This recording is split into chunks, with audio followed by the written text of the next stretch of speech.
எல்லோருக்கும் வணக்கம். நான் மாயா. வாழ்க்கை ஒரு அழகான பயணம். சிவா. மறுபடியும் இன்னொரு தொடர்புடன் நான் உங்களை எல்லாம் சந்திக்கிறதுல ரொம்ப சந்தோஷம். மாயாவுக்கு கிடைச்ச நேரத்தில் திருவேங்கநாதரை சந்திக்க போனேன். திருவேங்கநாதர் வாசல் எங்கே இருக்குது அப்படின்னு சொன்னால், நம்மளுடைய தமிழ்நாட்டில் சவுத் இந்தியாவில் புதுக்கோட்டை மாவட்டத்தில் இருக்கிற ஒரு சிவன் கோயில். ஆனால் பழமையான கோயில். ஸோ இந்த கதையில் பழமையான கதைகள் நிறைய இருக்குது. ஸோ இந்த கோயிலை கொஞ்சமாக பார்த்துட்டே வாங்க, சுற்றி பாருங்கள். புதுசாகவும் புதுப்பிக்கப்பட்டுக்கிட்டு இருக்குது. பழைய இடமும் அந்த இடத்துல அப்படியே இருக்குது. உள்ள வரைக்கும் போனால் நீங்களும் பார்த்துக்கிட்டே வாங்க. இது முன்னாடி வாசல் பார்த்தா நிறைய தூண்கள் இருக்கிற மாதிரி இருக்குது. பக்கத்தில் பார்த்தோம்னா நம்ம அந்த கோயில் உள்ள என்ன சொல்லுவாங்க, சில கதைகள்லாம் சித்திரம் ஓவியம் வரைஞ்சி ஓவியம் மூலியமாக தெரியப்படுத்திகிட்ருக்காங்க. அதையுமே நான் உங்கள்கிட்ட காட்டுறேன். ஸோ இங்கேருந்து பார்த்தா அந்த பக்கம் உள்ள மூலஸ்தானம் வரைக்கும் தெரிகிற மாதிரி இருக்கும். ஸோ ஆனால் கொடிமரம் இருக்கிறனால நம்ம அவ்வளோ தூரம் பார்க்க முடியாது. ஸோ நம்ம அடுத்து தொடர்ந்து இந்த கோயிலை ரசிச்சுக்கிட்டே வாங்க. இந்த கோயிலில் நிறைய நல்ல விஷயம் இருக்குது, நீங்களே தெரிஞ்சுக்கலாம். சிவா. சரி, நாம் இப்போ இந்த கோயிலோட பேர் என்னன்னு சொல்கிறேன். இந்த கோயிலோட பேர் திருவேங்கை வாசல். இந்த கோயில் எங்கே இருக்குது அப்படின்னு சொன்னால், தமிழ்நாட்டில் புதுக்கோட்டை மாவட்டத்தில் இருக்கிற ஒரு சிவன் கோயில். இந்த இடத்துல மூலஸ்தானத்தில் இறைவன் பேர் லிங்க வடிவமாக இருக்கிற இறைவன் பேர் வியாகபுரீஸ்வரர். அதே மாதிரி அந்த அம்மன் பேர் பார்வதி. அந்த அம்மாவும் அங்கே இருக்காங்க. ஸோ இவங்களை பார்க்குறதுக்கு உள்ளே போகணும். ஆனால் அதுக்கு முன்னாடி நீங்கள் பார்க்குற இந்த ஓவியம் இருக்குது இல்லையா, இந்த ஓவியமெல்லாம் இந்த கோயிலில் நடந்த ஒரு கதையை வரலாறு கூறுது. ஸோ அது என்ன வரலாறுன்னு நம்ம பார்ப்போமா? சிவா. இந்த கோயிலில் மூலவர் பேர் வியாகபுரீஸ்வரர். உள்ள மூலவர் ஸ்தானத்தில் உள்ள சிவன் பேர் வியாகபுரீஸ்வரர். வியாகரம் அப்படின்னாலே புலி அப்படின்னு அர்த்தம். ஏன் புலின்னு சொல்லப்பட்டுச்சுன்றதை இந்த கதை மூலியமாகவே பார்க்கலாம். இந்த வரலாறு சொல்லும் நமக்கு ஏன் இந்த வார்த்தை வந்தது அப்படின்னு சொல்லிட்டு. இப்போ வரலாறுக்குள்ளே போகலாம். ஒரு தடவை காமதேனு இந்திரனோட சபைக்கு வரணும். ஆனால் காமதேனு லேட்டாக வந்துட்டனால இந்திரன் சாபம் வர்றாரு. யாரை? காமதேனுவை சாபம் வர்றாரு. நீ பூலோகத்துக்கு போகணும் அப்படின்னு சொல்லிட்டு.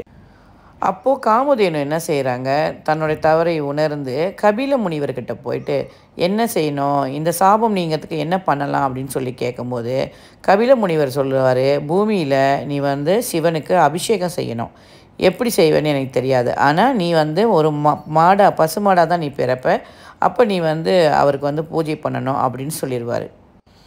அதே மாதிரி காமதேனு ஒரு பசுவாக பிறந்து அங்கே பூமிக்கு போயிடுவாங்க. அந்த நேரத்தில் ஒரு சிவன்லிங்கத்துக்கு பூஜை செய்வாங்க. எப்படி செய்வாங்கன்னு சொன்னால், தன்னுடைய காதால் தண்ணி எடுத்துகிட்டு இறைவனுக்கு அபிஷேகம் பண்ண முடியாது இல்லையா, தன்னுடைய காதால் தண்ணி எடுத்து கொண்டு போய் இறைவனுக்கு அபிஷேகம் பண்ணுவாங்க.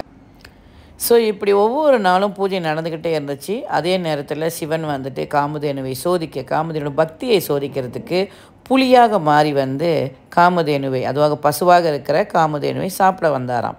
சாப்பிட வந்தோடனே பசு சொன்னதாம், அதாவது காமதேனுன்ற அந்த பசு சொன்னதாம், இறைவா நீ புலி தான், நீ என்னைய சாப்பிடாத, எனக்கு சிவ பூஜை இருக்குது, நான் சிவ பூஜை செய்து வந்துட்ட பிறகு நான் உங்கள்கிட்ட சரணடைகிறேன், நீ என்னை அப்புறம் கொண்டு சாப்பிடலாம் அப்படின்னு சொன்னிச்சான்.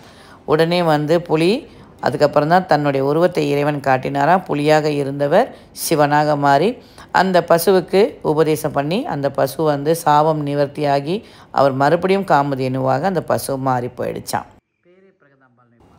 காமதேனு தன்னுடைய சாபங்கள் நிவர்த்தி அடைஞ்சனால அப்போ எல்லா மக்களுக்கும் நீ அருள் புரியணும் அப்படின்னு சொல்லி இறைவனை கேட்டுக்கிட்டனால அவர் அங்கேயே இறைவன் சிவபெருமான் அங்கேயே இருந்துட்டார் அப்படின்னும் சொல்லப்படுகிறது. ஸோ இந்த கோயிலில் உள்ள மூலஸ்தானத்தில் இருக்கிறவர் தான் திருவேங்கைநாதர், புலியாக மாறி வந்தவர். அதனால்தான் வேங்கை அப்படின்னு சொல்லப்படுகிறது. அதுவும் இல்லாமல் இந்த கோயிலில் ரொம்ப ஒரு அழகான விஷயம் என்னென்னா, அந்த கோயிலோட ஒட்டியே அழகான ஒரு கார்டன் இருந்துச்சு. கார்டன்னா அந்த பூவெல்லாம் இருந்துச்சு, செடியெல்லாம் நட்டுருந்தாங்க, மரங்கள் மகிழம்பூ மரங்கள்லாம் இருந்தது.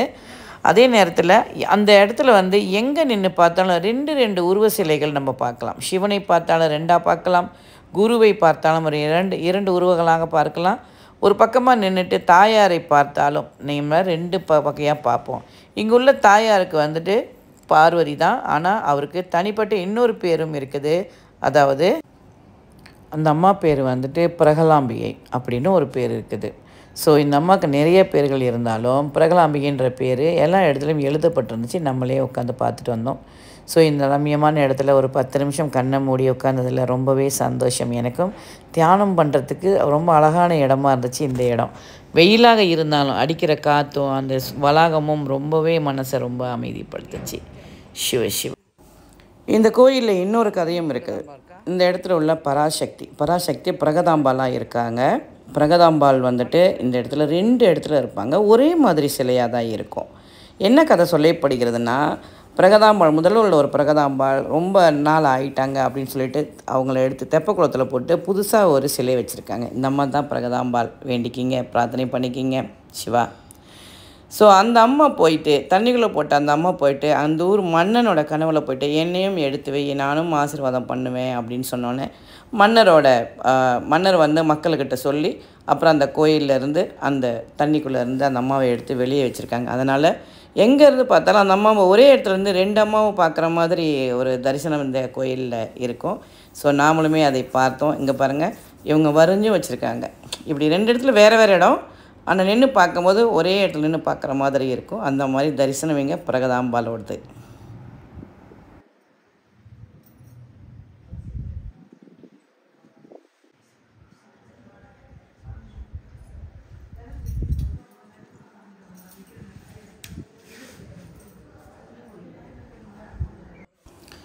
இந்த மாதிரி பழங்கால கோயில்கள் எல்லாம் நால்வர்கள் கண்டிப்பாக இருப்பாங்க, நாயன்மார்கள் கண்டிப்பாக இருப்பாங்க. அப்படியும் இந்த கோயில் அமைஞ்சிருக்குது. அதுவும் இல்லாமல் ரெட்டை விநாயகர், அப்புறம் சூரியன், சந்திரன், மற்ற கிரகங்கள் எல்லாமே அமைஞ்சிருக்குது. ஒரு இடத்துல வந்து கன்னிமார்கள் வச்சுருக்காங்க. கன்னிமாரில் 5வது இல்லாட்டி 4வது இடத்துல உட்காந்துருக்கிறவங்க தான் வாராகி அப்படின்றது நிறைய பேருக்கு தெரியாது. ஸோ இந்த கோயில்லையும் கன்னிமார் உட்காந்துருக்காங்க. சிவன், பார்வதின்னு சொல்லிட்டு நிறைய என்ன சொல்லுங்க சந்தா இந்த கோயிலை பார்த்து முடிக்கணும்னா 2 நாள் நமக்கு வேணும். இதில் என்ன ஒன்றுன்னா, இந்த வளாகம் இருக்குது இல்லையா, கோயில் வளாகமும் அந்த கோயில் நடுவில் பார்த்துட்டா எவ்வளோ தூரம் நம்ம அதை நடந்து வந்துடணும், எவ்வளோ நேரம் டைம் ஸ்பெண்ட் பண்ணணும் அப்படின்னுமே தெரியாமல் போயிடுச்சு சிவா. ஸோ நான் பார்த்து இந்த கோயிலை நீங்களும் பார்த்து ரசிங்க.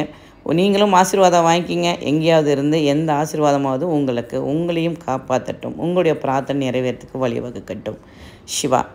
அடுத்தடுத்து மாயா எங்கெங்கே எந்தெந்த கோயிலுக்கு போகிறனோ அந்த கோயிலை பற்றி சில விஷயங்கள் உங்களுக்கு அப்டேட் பண்ணிக்கிட்டே இருக்கேன். இதனுடைய பயணத்தில் உங்களுடைய பயணம் கலந்துருக்குன்னு நினச்சிக்கோங்க. இது மாயாவின் பயணம் மட்டும் கிடையாது, உங்களுடைய பயணமுமே சிவா. மாயா செய்த பூஜா பலன், புண்ணியங்கள், தானங்கள், தர்மங்கள் உங்கள் அனைவருக்கும் கிடைக்க மாயா மனதார வேண்டுகிறேன். சிவா. என்றைக்காவது ஒரு நாளைக்கு இந்த ஏரியா பக்கம் போனீங்கன்னா இவரை பார்க்காம வந்துடாதீங்க. இவர் பேர் திருவேங்கைநாதர் சிவா. காமதேனுக்கு சாப விமோசனம் கொடுத்த திருவேங்கைநாதர் நமக்கும் ஏதாவது கண்டிப்பாக ஒரு ஆசீர்வாதம் கொடுப்பார். இந்த வீடியோ உங்களுக்கு பிடிச்சிருந்தா லைக் பண்ணி ஷேர் பண்ணிக்கிங்க. வாழ்க்கை ஒரு அழகான பயணம். சிவா.